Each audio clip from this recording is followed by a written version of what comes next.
আসসালামু আলাইকুম, সবাই কেমন আছেন? আজকে বাঁশপাতি শুটকি ভাজি করব। এর জন্য অনেকগুলো পেঁয়াজ আর রসুন কুচি করে নিচ্ছি। এই রান্নাটা করতে পেঁয়াজ রসুনের ব্যবহারটা একটু বেশি লাগে। পেঁয়াজ রসুন যত বেশি দিবেন রান্নাটা তত বেশি মজা হবে। এখন চুলায় একটি কড়াই বসায় তার মধ্যে পর্যাপ্ত পরিমাণ তেল দিয়ে দিচ্ছি। তার মধ্যে দিয়ে দিলাম পেঁয়াজ আর রসুন কুচি। এখন এতে কোনো লবণ দেব না।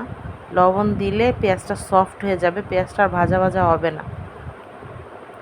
এখন অল্প আঁচে একটু সময় নিয়ে পেঁয়াজটা ভাজা ভাজা করে নেব, মানে একটু বেরেস্তা টাইপের করে নেব। পেঁয়াজটা যখন ভাজা ভাজা হয়ে যাবে তখন তার মধ্যে দিয়ে দেব শুটকি। শুটকিটা দেওয়ার পরে এর মধ্যে দিয়ে দেব অল্প একটু পানি।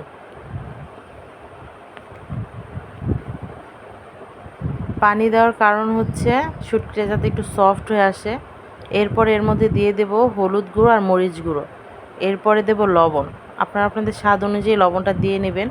মরিচও আপনারা বাড়ায় কমায় দিতে পারেন, যে যতটুকু ঝাল খেতে চান। এছাড়া আর কোনো মশলা লাগবে না। এরপর এটাকে অল্প আঁচে অল্প আঁচে বসায় রাখবো চুলায় 10-15 মিনিট। তো হয়ে গেল আমার শুটকি ভাজি। এটা দিয়ে তো গরম ভাত খুব মজা লাগে খেতে। আর আমার এই রান্নাটা যদি আপনাদের ভালো লাগে তাহলে রেসিপিটা ডেসক্রিপশন বক্সে দেওয়া থাকবে। আপনারা ওইখানে কোনটা কী পরিমাণে দিছি সব কিছুই দেওয়া থাকবে, আপনারা দেখে নেবেন। আর যদি আমার রান্না ভালো লেগে থাকে তাহলে আমার চ্যানেলটাকে সাবস্ক্রাইব করে দিবেন।